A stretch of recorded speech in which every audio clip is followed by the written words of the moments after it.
जय जगन्नाथ नमस्कार। आसतु नजर पकेबा मयूरभंज जिलार आज टॉप न्यूज अपडेट कौन कौन सब रही किंतु तापूर्व आपण मानक गोटे अनुरोध वीडियोटी को संपूर्ण देखंतु आ जो मैंने प्रथम करी चैनल को आछंती सब्सक्राइब करंतु जाफल प्रत्येक नूतन वीडियो नोटिफिकेशन आपण सर्वप्रथम पाई परिबे।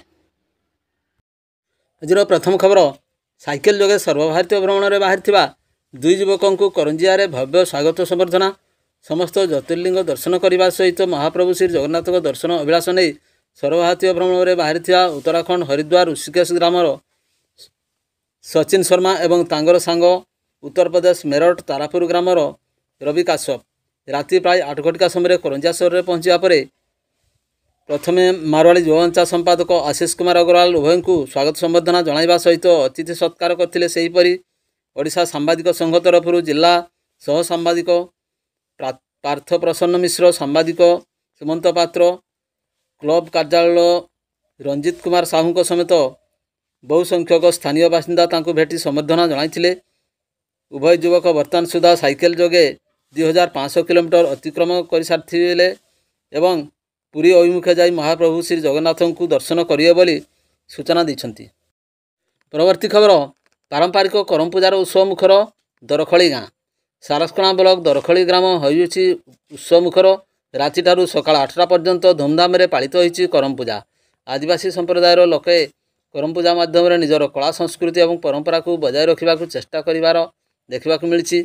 मुंडा बाथुड़ी भूया साउरा लधा कल्ह सांताल संप्रदायर लोक मैंने एठारे बसवास करती। आदिवासी संप्रदायर लोक मैंने करम पूजा को पारंपरिक रीतिनीति अनुजाई पूजार्चना करने सहित बाजा बजाय नृत्य परिवेषण करी कर्मा डालकुवाणी गाँ मुंड पड़िया समस्त लोकों सहित एकाठी होई पूजार्चना करथिले। पूजार्चना करने सहित भोग लगी करा एथिरे आदिवासी संप्रदायर समस्त अंचलर जनसाधारण एथिरे नृत्य परिवेषण करथिबा देखा मिलथिला। परवर्ती खबर मोरडा थाना अंचल बहुचर्चित दुष्कर्म अभियुक्त को बड़ागड़िया ठारू पुलिस धरिबारे सफल। दीर्घ 2 मास पर मयूरभंज जिला मोरडा थाना पुलिस 19/9/2024 गुरुवार जड़े नाबालक को धरिबारे संध्या 7-8 घटिका समय सफल होइछि। सूचना मुताबक गत जुलाई 13 तारिख में उक्त थाना अंचल जड़े 16 वर्षीय आदिवासी नाबालक प्रलोभन देखाई जड़े स्थानीय लोटाबुदा ठारे जड़े 4.5 वर्षर नाबालिका को दुष्कर्म कर अभियोग होता। एने नाबालिका माँ को मोरडा थाना एतला अभियोग करने 191/2024 एक मामला रुजु होता। तेज घटना घटवार पाखापाखि 2 मास बीती जाते पुलिस नाबालक को धरी पारि नथिला। पर मोरडा विधायक तथा नगर उन्नयन मंत्री डॉक्टर कृष्णचंद्र महापात्र नाबालिका माता पिता को साक्षात करने सहित थाना अधिकारी सत्यनारायण बल को कही। तेज विलंबित राति थाना अधिकारी श्री बल एवं तांको टीम उक्त थाना अधीन भलागड़िया ग्रामर नाबालक को धरिबा सहित न्याय परिषद बारिपदारे हाजर कर पुलिस पक्षर सूचना मिली। परवर्ती खबर घर उपर उबड़ी पड़ा 100 वर्षर विराटकाय वृक्ष अल्पके बर्तिले परिवार कथार अच्छी रखे हरित मारे किए। से एक घटना घटी सारस्कणा ब्लॉक अंतर्गत बणगाँ घागरा साहि 100 वर्षर विराटकाय वृक्ष विपद संकुल अवस्था थिबा बेले सकाळ प्राय 10 घटिका समय ग्रामर जलेश्वर सिंह घर उपर उबड़ी पड़ा जहाँफल घरटी संपूर्ण भांगी जाइए। घरे थिबा आसवाबपत्र गुड़िक संपूर्ण भाव नष्ट हो जाइए। तेबे सौभाग्यक्रमे घरे कई नथिबारु परिवार सदस्य निश्चिंत मृत्यु मुखर बंची जाइछन्ति। घटनास्थल में सारस्कणा अग्निशम बाहिनी पहुंची कटर साहाय्य गछ काटी साइड करने पर रास्तार चलाचल स्वाभाविक होता। परवर्ती खबर बांगरीपसी बालियाढिपा निकटरे माई हाथीर मृतदेह ठाब मृत्युर कारण स्पष्ट। शिमिलीपाल पुणी माई हाथीर मृतदेह ठाब होता बांगरीपसी रेंज तथा थाना अधीन बालियाढिपा गाँ निकटरे एक बिल निकटरे हाथीर मृतदेह दिवा 10 घटिका समय ठाब करा हाथीर बयस 40 ରୁ 45 वर्ष हेब बोली अनुमान कराउछि। मृत्युर कारण स्पष्ट। मृतदेह व्यवच्छेद पर मृत्युर कारण स्पष्ट हेब बोली बांगरीपसी डीएफओ सूचना प्रदान करछन्ति। हाथीर मृत्यु केबे होइछि ता वर्तमान सुधा स्पष्ट होई पारि नाही। परवर्ती खबर हल्दीपाल निकटरे फांसी दे युवकंकर आत्महत्या। मोरडा थाना अधीन चित्रडार हल्दीपाल पंचायत ऑफिस परिसर में स्कूल समय स्कूल छात्र माने गछरे एक झुलंता शव देखि स्थानीय लोकमान सूचना देते। तेबे खबर पाई चित्रड़ा फांडी अधिकारी निरंजन सोरेन घटनास्थल में पहुंची तदंत आरंभ करथिले। ଚିତ୍ରଡ଼ା ଫାଣ୍ଡିରେ କେସ୍ ନମ୍ବର 51/2024 ଏକ ଅପମୃତ୍ୟୁ ମାମଲା ରୁଜୁ କରି ଶବ ବ୍ୟବଚ୍ଛେଦ କରାଇ ପରିବାରବର୍ଗକୁ ହସ୍ତାନ୍ତରିତ କରିଥିଲେ। ମୃତ ବ୍ୟକ୍ତି ଜଣକ ସେହି ଗ୍ରାମର ସୃଷ୍ଟିଧର ମହାନ୍ତ ବୋଲି ଜଣାପଡ଼ିଛି। ପରବର୍ତ୍ତୀ ଖବର, କେନାଲରେ ଭାସିଛି ଅଜଣା ବ୍ୟକ୍ତିଙ୍କର ଶବ। ସକାଳ 9 ଘଟିକା ସମୟରେ ସୁବର୍ଣ୍ଣରେଖା କେନାଲର ଜାଲଦା ନିକଟରେ ଭାସିଛି ଅଜଣା ବ୍ୟକ୍ତିଙ୍କର ଶବ। ଏହି ଶବଟି କାହାର ଏବଂ କେନାଲ ଭିତରକୁ କିପରି ଆସିଲା ସେ ନେଇ ବହୁ କଥା ଆଲୋଚନା ହେଉଛି। ହୁଏତ କେହି ଅଚିହ୍ନା ଲୋକଟି କୌଣସି କାରଣରୁ କେନାଲ ଭିତରକୁ ଡେଇଁ ଆତ୍ମହତ୍ୟା କରିଥାଇପାରେ କିମ୍ବା କୌଣସି ଲୋକ ତାଙ୍କୁ ହତ୍ୟା କରି କେନାଲ ଭିତରକୁ ଫୋପାଡ଼ି ଦେଇ ଥାଇପାରେ। ଲୋକଟିର ମୃତ ଶରୀର ସମ୍ପୂର୍ଣ୍ଣ ଭାବେ ପଚିସଢ଼ି ଯାଇଥିବା ବେଳେ କେବଳ ହାଡ଼ଗୁଡ଼ିକ ଦେଖାଯାଉଛି। ଉକ୍ତ ଶବ ମହିଳା କି ପୁରୁଷ ଜଣାପଡ଼ୁନାହିଁ। ସ୍ଥାନୀୟ ଲୋକମାନେ ଝାରପୋଖରିଆ ପୋଲିସକୁ ଖବର ଦେବା ପରେ ଘଟଣାସ୍ଥଳରେ ପୋଲିସ ପହଞ୍ଚି ତଦନ୍ତ ଆରମ୍ଭ କରିଛି। ପରବର୍ତ୍ତୀ ଖବର, ବାରିପଦାର ମଧୁବନଠାରେ ଆଡ଼ିବନ୍ଧ ସ୍ଥିତି ସମ୍ବନ୍ଧରେ ଅନୁଧ୍ୟାନ କଲେ ମନ୍ତ୍ରୀ ଡକ୍ଟର କୃଷ୍ଣଚନ୍ଦ୍ର ମହାପାତ୍ର। ଶୁକ୍ରବାର ଅପରାହ୍ନ ପ୍ରାୟ 4 ଘଟିକା ସମୟରେ ବାରିପଦା ସହର ଦେଇ ଯାଇଥିବା ବୁଢ଼ାବଳଙ୍ଗ ନଦୀ କୂଳରେ ହେବାକୁ ଥିବା ଆଡ଼ିବନ୍ଧ ସମ୍ବନ୍ଧରେ ପ୍ରଶାସନିକ ଅଧିକାରୀଙ୍କ ସହିତ ସମୀକ୍ଷା କରିଛନ୍ତି ଓଡ଼ିଶାର ଗୃହ ଏବଂ ନଗର ଉନ୍ନୟନ ବିଭାଗର ମନ୍ତ୍ରୀ ଡକ୍ଟର କୃଷ୍ଣଚନ୍ଦ୍ର ମହାପାତ୍ର। ତେବେ କିଭଳି ଯଥାଶୀଘ୍ର ଆଡ଼ିବନ୍ଧ ନିର୍ମାଣ କରାଯାଇପାରିବ ସେ ସମ୍ବନ୍ଧରେ ସେଠାରେ ସେ ଆଲୋଚନା କରିଥିବାର ସୂଚନା ମିଳୁଛି। ପରବର୍ତ୍ତୀ ଖବର, ବଡ଼ସାହି ଥାନା ତଥା ବ୍ଲକ ଅଧୀନ ଗୁଡ଼ିଆଲବନ୍ଦ ପଞ୍ଚାୟତର କାଦୁଆବଲ ଉପକଣ୍ଠ ବାଥୁଡ଼ି ସାହିରେ ଶୁଦ୍ଧିକ୍ରିୟା ପାଇଁ ଆୟୋଜିତ ଭୋଜି ଖାଇ ଡାଇରିଆରେ ଆକ୍ରାନ୍ତ ହେବା ସହିତ ଶୁକ୍ରବାର 3 ଜଣଙ୍କର ମୃତ୍ୟୁ ଘଟିଥିବା ବେଳେ 20ରୁ ଉର୍ଦ୍ଧ୍ୱ ଗୁରୁତରଙ୍କୁ ବାରିପଦା ଜିଲ୍ଲା ମୁଖ୍ୟ ଡାକ୍ତରଖାନାରେ ଭର୍ତ୍ତି କରିବା ଘଟଣା ପରେ ଅପରାହ୍ନ 1ଟାରେ ଗାଁରେ ପହଞ୍ଚିଲା ସ୍ୱାସ୍ଥ୍ୟ ବିଭାଗର ଏକ ଟିମ୍। ମୟୂରଭଞ୍ଜ ଜିଲ୍ଲା ବଡ଼ସାହି ବ୍ଲକ ତଥା ଥାନା ଅଧୀନ ଗୁଡ଼ିଆଲବନ୍ଦ ପଞ୍ଚାୟତ କାଦୁଆଲବନ୍ଦ ଉପକଣ୍ଠ ବାଥୁଡ଼ି ସାହିରେ ଡାଇରିଆ ଆକ୍ରାନ୍ତରେ 3 ଜଣଙ୍କର ମୃତ୍ୟୁ ଘଟିଛି। ମୃତକମାନେ ହେଉଛନ୍ତି ଗ୍ରାମର ରାଜକିଶୋର ନାୟକ, କରଞ୍ଜିଆର ଲୀଳାବତୀ ନାୟକ, ଅନ୍ୟ ଜଣେ ଚାଉଳିଆଶଳ ଗ୍ରାମର ନାବାଳକ ଅଟନ୍ତି।